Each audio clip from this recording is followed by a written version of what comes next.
Nakulungan ng bagsak ng dalawang miyembro ng Sputnik Gang sa ikinasang bypass operation ng Station Drug Enforcement Unit ng Malate PNP sa Barangay 720 Malate, Manila. Nakatutok dyan si Police Corporal Abigail Rojas. Arestado ang dalawang hinihinalang miyembro ng Sputnik Gang ng mga operatiba ng Station Drug Enforcement Unit ng Malate Police Station sa isang matagumpay na anti-illegal drug buy-bust operation na naganap bandang 1:35 ng madaling araw sa kahabaan ng Adriatico Street, Barangay 720 sa Malate, Manila.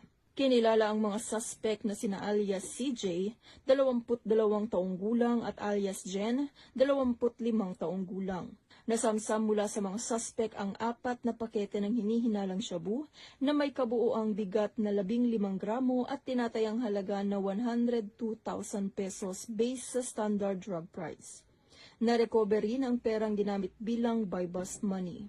Sila ay kasalukuyang nakakulong sa detention facility ng Malate Police Station habang inihahanda ang kasong paglabag sa Sections 5 at 11, Article 2 ng Republic Act 9165 o Comprehensive Dangerous Drugs Act of 2002 na isasampa sa Manila City Prosecutor's Office para sa kanilang inquest proceedings. Mula dito sa Metro Manila, ako po ang inyong PNN correspondent, Police Corporal Abigail Rojas. Alagad ng batas, tagataguyod ng Balitang Pulis.